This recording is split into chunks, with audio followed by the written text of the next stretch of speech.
kebingungan karena banyak proyek-proyek yang berdiri sendiri-sendiri, dan untuk pertama kali kita sinergikan sehingga tidak ada lagi bendera-bendera program yang perlu dipertahankan hanya karena kekhususan programnya. Karena itu Pak Menteri, di hadapan Pak Menteri ada 14 titik di seluruh Indonesia, dan kemudian di titik-titik tersebut para bupati, wali kota atau yang mewakili hadir, termasuk dari teman-teman dari DPRD yang sangat menentukan kesuksesan program ini.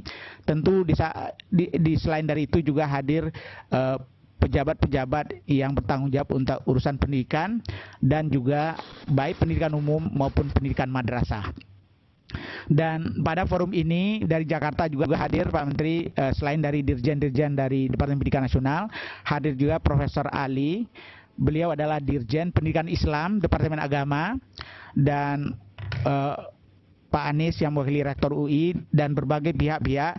Dan saya minta untuk Bapak Bupati Karawang yang hadir bersama kita. Oh Ibu ya, silakan Bu. Terima kasih yang jauh hadir. Dan dalam ruangan ini juga ada beberapa wakil-wakil dari daerah. Dan tentu nanti kita akan mendengar betapa banyaknya di 14 titik itu wakil-wakil yang nanti juga akan menyampaikan hal-hal yang akan mereka pertanyakan atau klarifikasi atau mereka dukungkan kepada pelaksanaan proyek ini. Bapak Menteri, acara kita pagi ini akan dimulai dengan presentasi berturut-turut dari yang pertama dari Bank Dunia, kemudian dari Bapak Duta Besar, dan nanti ditutup dan langsung dibuka oleh Bapak Menteri. Pak Joachim and His Excellency Ambassador, 14 sites from all over Indonesia are now waiting eagerly to listen to your presentation. And then we will have the launching for 1 hour, and then discussing at every local about the concern, because we have facilitator in 14 sites. And then when they conclude the site discussion, they will join with central people to have a kind of bilateral discussion, and we have divided into 3 regions. So every region can have concerted effort about the dialogue to be responded by central people. Today at the launching, we would like to invite the Pak Joachim presentation from the World Bank and His Excellency Ambassador, and then at the end, the opening and the official opening ceremony will be done by our minister. Pak Joachim, please. Selamat pagi. Mr. Minister, Chairman, Ambassador, senior officials, colleagues and friends, let me just in a few words say that I am absolutely delighted and very proud to be able to participate in this most significant event, the launch of the Bermutu program focused on the quality of teaching in Indonesia. And let me simply give you 3 reasons why I am so happy and proud to be here in this important event. And the first reason is probably most obvious to everyone here, and that is simply because education is so incredibly important for the future of Indonesia. I'm sure you all agree, but I think it is always worth stepping back and to recognize how education is one of the sectors, if not the sector, that is most critical for development of many countries and of course also Indonesia. And that is true whether one takes the perspective of economic development, looking at what is it that makes nations competitive, makes them rise, makes them generate the wealth, and makes them participate in the very dynamic development, in this case of the East Asian region, or whether one takes a look at the social side of it, when one is worried about how to let a larger share of the population participate in the economic development, let a larger number of people be able to share the benefits of development and to be able to contribute to that development. Whether one takes that economic or the social perspective, education is undoubtedly central to the overall development challenge, and certainly as a development institution, as an international development bank, the World Bank is very, very keen to be supporting you in your most important endeavors to strengthen the education sector. So that's the most obvious and reason number one why I think we are so happy to be working with you, and why I'm happy personally to be in this event here today. The second reason is that this event is focused on the quality of education. And it is natural that when certain levels of enrollment and participation in education are achieved, that the attention begins to focus more and more on the quality of education. And Bermuto is indeed about improving teacher quality in Indonesia. And frankly, in this area of educational quality, congratulations to Indonesia and the leadership of its education sector are in order. You may have seen just a short time ago that in the International Comparative Assessment Program, PISA, the Program for International Student Assessment, Indonesia made a big leap forward. In fact, among the participating countries, Indonesia achieved one of the largest increases in educational quality in mathematics, and I think also in some other areas. Now, that is a reason for congratulations, and I think a reason to ask what contributed to that increase in educational quality in Indonesia. And of course there are many factors, but clearly these factors are related to the overall education policy strategy that is implemented by the Ministry of National Education. Many concrete actions have been taken already to improve education quality. A Directorate General for Teacher Quality Improvement has been created in 2004. A teacher law has been passed in 2005.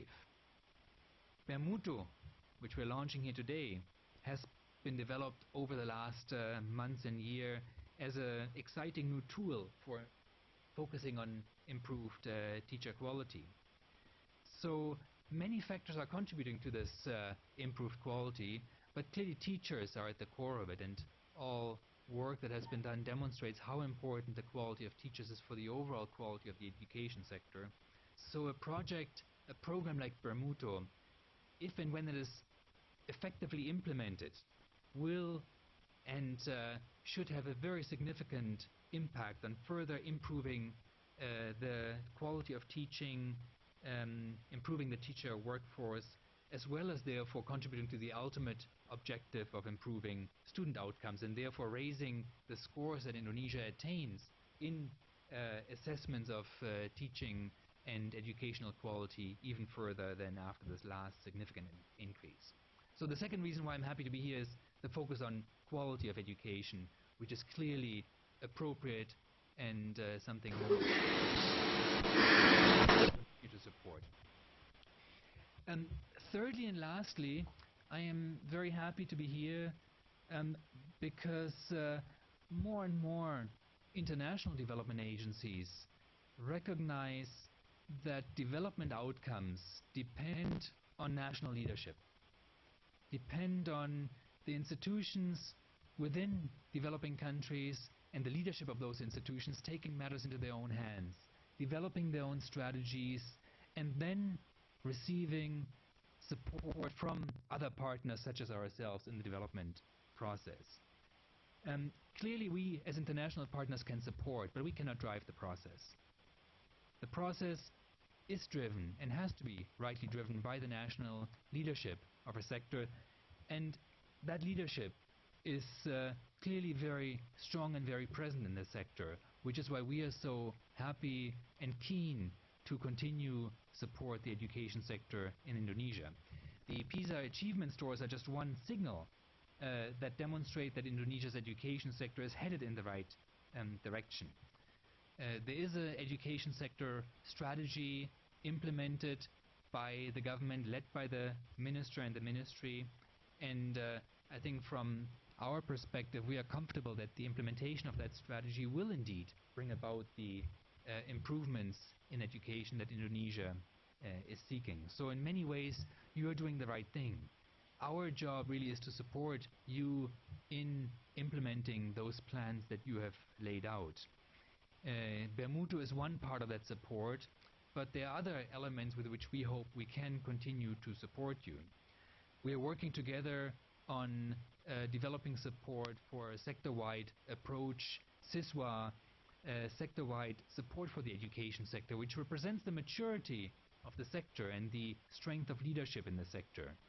A model of international development cooperation where the government leads, where the country leads, and where multiple partners come together behind and aligned to support the governments and the countries' own strategies and programs, using the national budget, using the national strategies as the guideline, as a starting point for the discussion, and then using, to the extent possible, the national government's own systems for implementing those programs of support, rather than fragmenting ourselves into small projects that are pulling our partners in different directions. The idea is to support together a joint program that is led by government to improve educational quality and outcomes even more.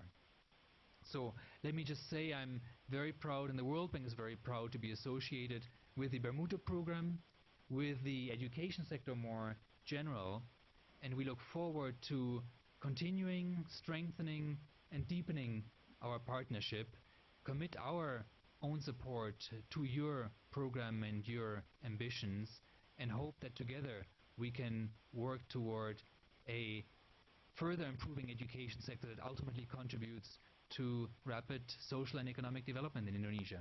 Thank you very much. Bapak-bapak dan ibu-ibu yang saya hormati, saya samerikan sedikit apa yang disampaikan oleh beliau untuk semua teman-teman di seluruh Indonesia, bahwa Pak Joachim van Omsberg mengatakan betapa pentingnya peran pendidikan dalam pembangunan sebuah bangsa. Bukan hanya dari sisi ekonomi saja, tetapi juga dari aspek sosial, karena semua perbaikan ekonomi tidak akan merata dimanfaatkan oleh semua masyarakat. Jadi keadilan tidak akan tercapai kalau masyarakatnya tidak terdidik. Karena itu dari dua kesimpulan ini, pendidikan amat menentukan, baik untuk pertumbuhan ekonomi dan kesejahteraan, tapi juga keadilan dalam pemanfaatan hasil-hasil pembangunan tersebut.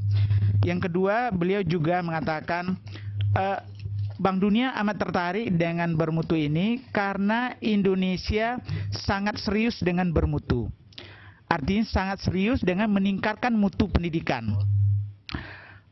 Bank Dunia sangat sepakat bahwa leadership di Indonesia adalah salah satu contoh bahwa rencana itu dimiliki oleh Indonesia dan dipimpin sendiri oleh negara kita. Karena itu hal-hal yang sudah dilakukan, mulai dari membuat renstra yang jelas, dan renstra ini disepakati oleh semua komponen bangsa, termasuk juga dipegang sebagai rujukan oleh donor, termasuk Bank Dunia, dan kemudian mutu menjadi salah satu tema besar dalam renstra. Dan beliau juga merujuk bahwa bukti-bukti sudah nampak di dalam hasil terakhir dari PISA. PISA adalah satu tes internasional, program for international student assessment, yang membandingkan antara hasil tahun 2003 dengan 2006. Dan saya baca di draft pidato awal beliau itu, Indonesia naiknya tertinggi dari skor rata-rata 360 menjadi 390. Jadi 31 poin kita naik, yang itu hanya diikuti oleh Meksiko yang nomor 2 tertinggi 20 poin. Dan menurut mereka karena ini adalah tes terbaik di dunia, sebagian besar diikuti oleh negara maju, hanya beberapa negara berkembang yang ikut, ini sebagai tambahan saja. Dan beliau melihat bahwa mutu sudah mulai tampak di Indonesia. Nah, yang ketiga, beliau juga sangat senang dan mendukung bermutu ini karena tadi Indonesia mengambil leadership sendiri, tidak membiarkan program-program lain itu berjalan sendiri-sendiri. Bank Dunia sangat mendukung, karena itu Bank Dunia bersama berbagai teman-teman bilateral dan multilateral yang lain mengembangkan sebuah program yang disebut dengan SISWA. Jadi sector wide approach, intinya lah itu membantu pemerintah Indonesia dalam bidang pendidikan secara menyeluruh, tidak lagi proyek berproyek, tapi renstra yang sudah disepakati itu didukung secara bersama, pemerintah Indonesia sendiri yang menjalankan. Jadi tidak lagi project by project base. Nah, inilah hanya dimungkinkan karena tadi ada rencana yang jelas, ada kredibilitas dari rencana itu, ada leadership di tingkat nasional, dan dengan sendirinya banyak pihak termasuk Bank Dunia akan bahu-membahu untuk peningkatan bermutu, dan proyek bermutu ini akan menunjukkan bahwa peningkatan mutu pendidikan demi daya saing bangsa itu dimungkinkan. Selamat, kata mereka, mudah-mudahan bermutu tidak indah di teorinya, tapi yang paling penting adalah bagaimana kita mengimplementasikan. Nah, tergantung kepada para bupati, wali kota, DPRD, gubernur untuk memanfaatkan kesempatan ini. Pak Menteri, before we move to His Excellency Ambassador, we would like to invite the Pak Chris Thomas from Washington. He is now cannot sleep because waiting for his term. So, Pak Chris, please. Thank you, Pak Fazli. It's nice to see you. Thank you, Honorable Minister, Ambassador Joachim, and distinguished guests. I'm watching all of these video sites, and I feel homesick. I wish I could be in Indonesia, but it is a pleasure to see you all on the screen tonight, and it's really a pleasure to be part of Bermutu. If this project is successful, it'll have a huge impact on Indonesia. You know, I think we all know how important teachers are. They're really the core of the education process, and they're really the vital ingredient in producing good, successful students. Many of you in Indonesia attended a conference that we had in Beijing in July, where we brought together 12 countries from around the region to talk about teachers, teacher compensation, teacher professional standards, teacher training, and teacher deployment. We had a delegation of about 35 people from Indonesia, I think, that attended that conference and then went on to a study tour to look at China's teacher education reforms. And in fact, we had a great presentation from our colleagues in Indonesia to the rest of the region on the issues of teacher deployment, in teacher supply and teacher demand issues in Indonesia. We also talked about how tough it is to reform teacher policies. And how closely we'll have to work together to implement this Bermutu project. And in that regard, I wanted to make just a few observations. There were 5 really key points about teacher reform that we discussed. One very important thing is to get the professional standards right for teachers. This means describing the professional skills and the behaviors that are likely to impact student learning.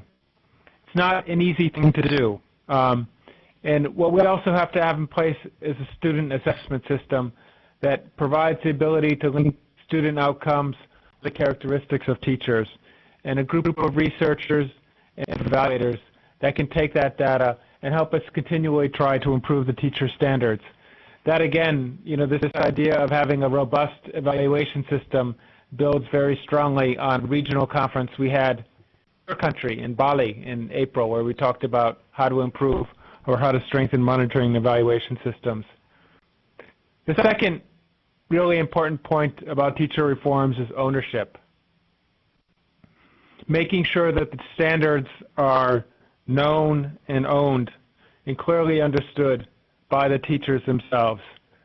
And this, again, is not so obvious. In Vietnam, we had a teacher reform program that has tried to do some of the same things that you're doing in Indonesia, but it took a good 3 years for the language, to get the language right and what kind of standards we wanted, for the teachers to understand those standards and to feel like they are their own and be committed to them. A third tough issue in terms of reforming teachers is making sure that we can measure the performance of teachers against those new standards. And this is a challenge because what we're really trying to measure are the soft skills. We want to know what teachers' curricular knowledge is, what their pedagogical knowledge is, but also what their leadership characteristics are and what their practices in the classroom and how they interact with students to produce results. And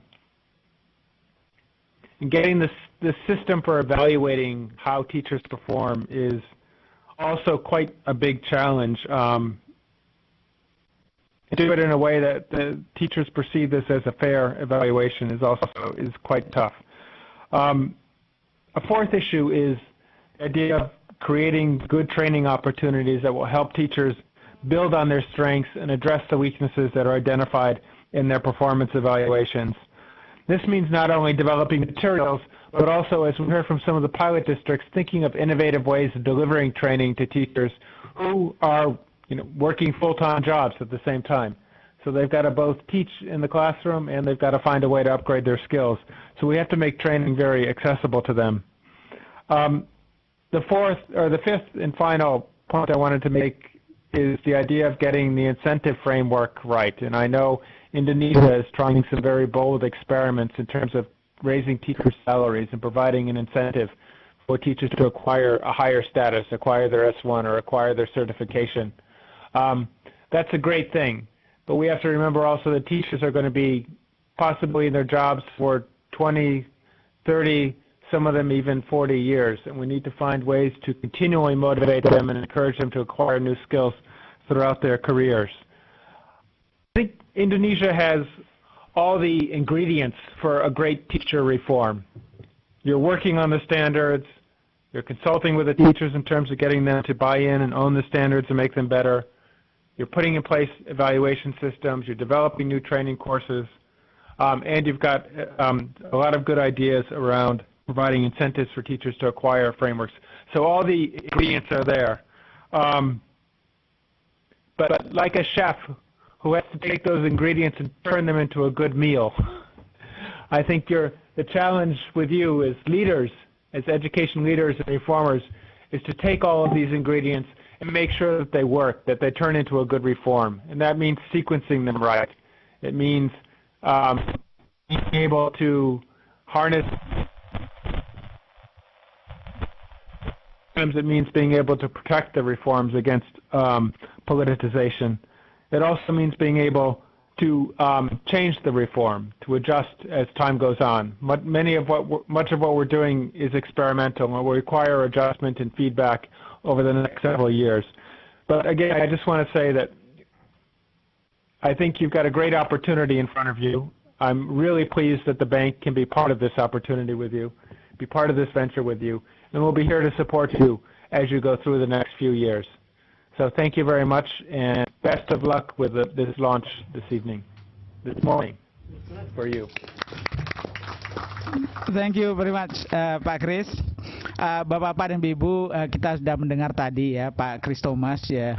Beliau adalah manajer untuk pendidikan yang mewakili Asia Pasifik di Washington yang menjadi teman kita di sana, menyampaikan bahwa kalau proyek bermutu ini sukses, dampaknya untuk pendidikan, terutama mutu pendidikan akan sangat besar sekali. Beliau mengatakan bahwa ide ini juga sudah didiskusikan pada waktu Indonesia yang mengirim 35 delegasi ke Cina di dalam sebuah konferensi yang dihadiri oleh 14 negara, membahas masalah yang berhubungan dengan guru, mulai dari rekrutmen, deployment, artinya bagaimana mengangkat mereka, menempatkan mereka, kesejahteraannya, kemudian memelihara motivasi mereka untuk memberikan kinerja terbaik, termasuk juga meningkatkan kesejahteraan. Dan banyak negara juga melakukan, dan ternyata ini memerlukan waktu cukup lama. Misalnya di Vietnam, itu untuk hal-hal yang baru kita mulai di bermutu, itu mereka sudah mencoba, dan untuk awalnya saja mereka memerlukan waktu 3 tahun. Karena itu dia mengatakan ada 5 poin yang penting sekali untuk kita pertimbangkan di dalam bermutu ini. Yang pertama, memang guru itu harus diberikan hak-haknya sebagai bagian dari profesi. Jadi sebagai bagian dari profesi, segala yang mendukung mereka untuk memaksimalkan fungsi profesionalnya itu harus kita dukung. Yang kedua, ini saja tidak cukup, harus ada standar yang jelas untuk guru. Karena itu standarisasi yang diminta oleh undang-undang, baik kualifikasi akademik maupun nanti kompetensi yang ditunjukkan oleh sertifikasi, itu juga menjadi sangat penting bagaimana standar ini harus ditetapkan dan diukur. Dan tentu yang ketiga, standar ini tidak akan berarti banyak kalau kita tidak melihat sistem evaluasinya. Dan di Bali, di konferensi di Bali dengan Bank Dunia dan beberapa negara lain, Indonesia jadi tuan rumah, Pak Menteri, didiskusikan benar Pak, model-model evaluasi yang Bapak Menteri sendiri adalah salah seorang pendukung utama pentingnya robust evaluation system ini, yaitu satu sistem evaluasi yang sangat kredibel, ya, yang untuk menunjukkan bahwa kalau guru yang baik, proses yang baik akan tercermin dari mutu, output dan outcome dari pendidikan yang baik itu. Karena itu beliau mengingatkan. Yang berikutnya beliau juga minta agar bisa tidak kita selalu melakukan penilaian apakah guru baik sebelum bersertifikat atau sudah bersertifikat tetap memelihara kinerja mereka. Kinerja sesudah dia bersertifikat itu justru makin penting karena mereka sudah ditingkatkan kesejahteraannya. Dan terakhir, bagaimana guru-guru selalu mendapatkan kesempatan untuk selalu meningkatkan profesionalitasnya berkelanjutan, dan tentu sejalan dengan itu betapa pentingnya masalah kesejahteraan. Pak Kris mengatakan bahwa Indonesia sungguh-sungguh dengan kesejahteraan ini, kita berdasarkan Undang-Undang Guru dan Dosen akan menaikkan 1 kali lipat gaji pokok dari guru yang mempunyai sertifikat pendidik, dan berbagai hal yang ikut untuk meningkatkan kesejahteraan. Tapi beliau mengatakan bahwa semua itu harus diiringi juga dengan kinerja yang baik. Karena kalau nanti guru-guru baru kita masuk sebagai guru yang sudah bersertifikat, guru profesional, dia akan bekerja 30-40 tahun, satu yang periode yang lama. Bisakah kita menjamin bahwa kenaikan kesejahteraan yang dimulai dari hari pertama dia masuk sebagai pegawai negeri atau bekerja di swasta tadi bertahan dan makin meningkat selama 30 tahun mereka bekerja? Karena itu Pak Kris mengatakan selamat pada program bermutu ini, banyak janji-janji dan Indonesia sudah mencoba memikirkan dan memulai sebagian, dan Bank Dunia siap bersama-sama dengan kita untuk menjalankannya. Next, I would like to invite His Excellency the Ambassador of the Dutch to deliver his speech in Indonesia, in bahasa Indonesia. Please. Assalamualaikum warahmatullahi wabarakatuh. Waalaikumsalam warahmatullahi wabarakatuh. Salam sejahtera bagi kita semua. Yang mulia Bapak Profesor Dr. Bambang Sudibyo, Menteri Pendidikan Nasional Republik Indonesia. Yang terhormat Bapak von Amsberg, Direktur Bank Dunia untuk Indonesia. Bapak Chris Thomas, Bank Dunia Kantor Washington. Bapak Dr. Fosli Jalal, Direktur Jenderal Pendidikan Tinggi, Departemen Pendidikan Nasional. Yang terhormat para wakil dari Departemen Pendidikan, Departemen Agama, Departemen Bappenas, Universitas Indonesia. Dan para wakil dari 75 kabupaten, kota penerima program bermutu serta kantor dinas pendidikan setempat. Bapak-bapak dan ibu-ibu yang saya hormati, suatu kegembiraan buat saya untuk hadir hari ini dalam acara peresmian program bermutu. Acara ini diselenggarakan kurang dari 2 minggu setelah Menteri Pendidikan Bapak Profesor Dr. Bambang Sudibyo bertemu dengan Menteri Kerjasama Pembangunan kami, Bapak Bert Koenders di Medan. Di dalam pembicaraan mengenai masa depan kerjasama di sektor pendidikan, Menteri kami menyatakan bantuan pemerintah Belanda dalam skala besar untuk sektor pendidikan di Indonesia pada tahun-tahun mendatang. Program bermutu yang memberikan dana bantuan sebesar 42 juta euro atau sebesar 574 miliar rupiah adalah merupakan program penting bagi portfolio pendidikan kami. Sebagaimana yang Bapak Ibu ketahui, sektor pendidikan adalah sektor terbesar dalam kerjasama pembangunan kami di Indonesia, dan Indonesia merupakan mitra bilateral kami yang penting dalam bidang pendidikan, yang terpenting. Saat ini, total sambungan dana untuk pendidikan di Indonesia telah mencapai 163 juta euro atau sama dengan 200 juta US dollar dan dalam rupiah sebesar 2.225 miliar rupiah. Dan dalam 4 tahun ke depan, kami harap dapat memberikan dana bantuan sekitar 40 sampai 50 juta euro setiap tahunnya untuk pendidikan di Indonesia. Kami mengutamakan pendidikan karena pendidikan merupakan dasar untuk pembangunan. Masyarakat miskin hampir tidak akan pernah bisa menikmati keuntungan dari pertumbuhan ekonomi jika mereka tidak memiliki akses untuk pendidikan yang berkualitas. Dan tidak ada negara di dunia ini yang mampu meraih kemajuan sosial dan ekonomi tanpa dukungan sumber daya manusianya yang terdidik. Hubungan bilateral kami dengan Indonesia tidaklah terbatas pada bidang pendidikan saja.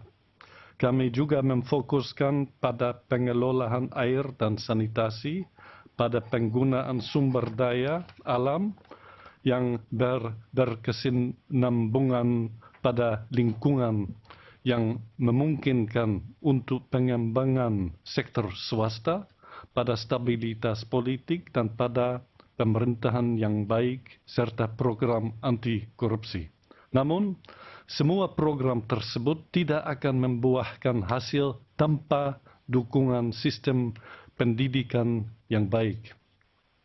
Dukungan kami yang semakin meningkat untuk pendidikan di Indonesia merupakan bukti kebijakan kami dalam mendukung negara-negara dengan kebijakan yang baik dan komitmen politik yang kuat demi tercapainya pendidikan untuk semua.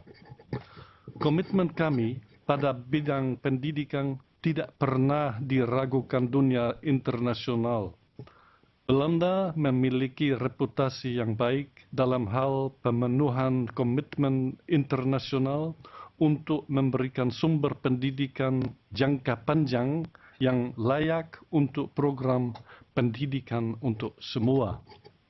Reputasi ini diakui minggu lalu ketika Global Campaign for Education sekali lagi menempatkan Belanda pada urutan pertama dari 22 negara kaya yang berkomitmen mendukung kualitas pendidikan di seluruh dunia. Kami mendukung program bermutu karena program ini berpotensi untuk menjadi acuan yang penting dalam pendidikan Indonesia. Sebagaimana yang Bapak Ibu ketahui, kualitas pendidikan di Indonesia masih belum seperti yang diharapkan. Hasil pembelajaran para siswa masih tertinggal. Hal ini sebagian disebabkan oleh kurangnya kompetensi tenaga pengajar dan hal ini berpengaruh pada kualitas pengajaran. Melalui bermutu, kami harapkan dapat meningkatkan kompetensi guru secara bertahap dan mengembangkan kinerja mereka demi peningkatan proses belajar yang terpusat. Hal tersebut merupakan faktor penting untuk menciptakan pendidikan dengan kualitas tinggi. Bermutu nantinya akan menjadi program kunci dalam penerapan proses reformasi pendidikan seperti yang telah direncanakan dalam Renstra. Program ini memberikan strategi untuk pelaksanaan undang-undang guru. Program ini juga berpotensi mempunyai pengaruh yang luas di mana setiap sekolah dan setiap guru di negeri ini mendapatkan manfaatnya. Alasan penting lainnya adalah bahwa program ini akan memberi sumbangsih kepada pemerintah baik